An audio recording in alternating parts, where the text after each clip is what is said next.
అదృష్ట రత్నాలయం జ్యువెల్స్ అదృష్ట రత్నం అష్టైశ్వర్యాలకు మహానిలయం. నమస్తే, welcome to iDream. Box office వద్ద రెబల్ సునామీ మొదలు కాబోతుంది.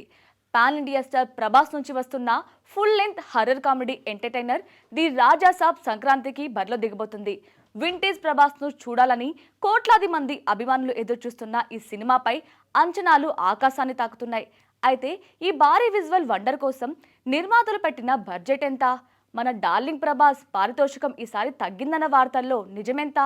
మారుతి నుంచి హీరోయిన్ల వరకు ఎవరెవరు ఎన్ని కోట్లు వసూలు చేశారు?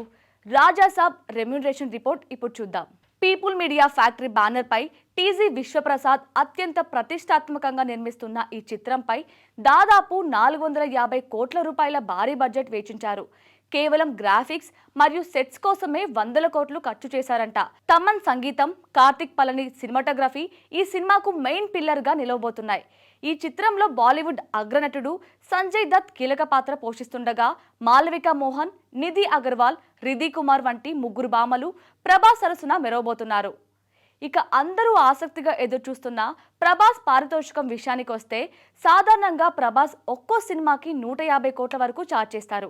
కానీ రాజాసాబ్ కోసం ఆయన తన పారితోషికాన్ని 100 కోట్ల రూపాయలకు తగ్గించుకున్నట్లు సమాచారం. దీని వెనుక ఒక ఆసక్తికరమైన కారణం వినిపిస్తుంది. గతంలో పీపుల్ మీడియా ఫ్యాక్టరీ ఆదిపురుష్ పంపిణీ ద్వారా ఎదుర్కొన్న నష్టాలను భర్తీ చేయడానికి మరియు తమ సంస్థను ఆర్థికంగా ఆదుకోవడానికి ప్రభాస్ స్వచ్ఛందంగా తన రెమ్యూనరేషన్ తగ్గించుకున్నట్లు ట్రేడ్ వర్గాలు చెప్తున్నాయి. ఇది ప్రభాస్ గొప్ప మనసుకు నిదర్శనమని అభిమానులు పొగడ్తలకు హద్దులే లేవు. ప్రభాస్ తర్వాత ఈ చిత్రానికి అత్యధిక పారితోషికం అందుకున్నది దర్శకుడు మారుతి.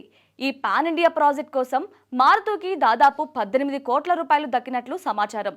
ఇతర నటీనటుల విషయానికి వస్తే సంజయ్ దత్ 6 కోట్లు, రిధి కుమార్ 3 కోట్లు, మాలవిక మోహన్ 2 కోట్లు, బొమన్ ఇరానీ 2 కోట్లు, నిధి అగర్వాల్ 1.5 కోట్ల రూపాయలు. వీరితో పాటు వెన్నెల కిషోర్, బ్రహ్మానందం వంటి హాస్య దిగ్గజాలు కూడా భారీ మొత్తంలోనే పారితోషికాలు అందుకున్నట్టు తెలుస్తుంది. మొత్తానికి 450 కోట్ల బడ్జెట్, 100 కోట్ల పారితోషికంతో రాజాసాబ్ బాక్సాఫీస్ వద్ద సరికొత్త రికార్డులు సృష్టించేందుకు సిద్ధమైపోయాడు ప్రభాస్. ప్రభాస్ మార్క్ కామెడీతో పాటు హర్రర్ ఎలిమెంట్స్ ఏ స్థాయిలో వర్కౌట్ అవుతాయో చూడాలి. మరి జనవరి 9న రిలీజ్ కాబోతున్న ఈ సినిమా ఎంత కలెక్ట్ చేస్తుందో కామెంట్ చేయండి.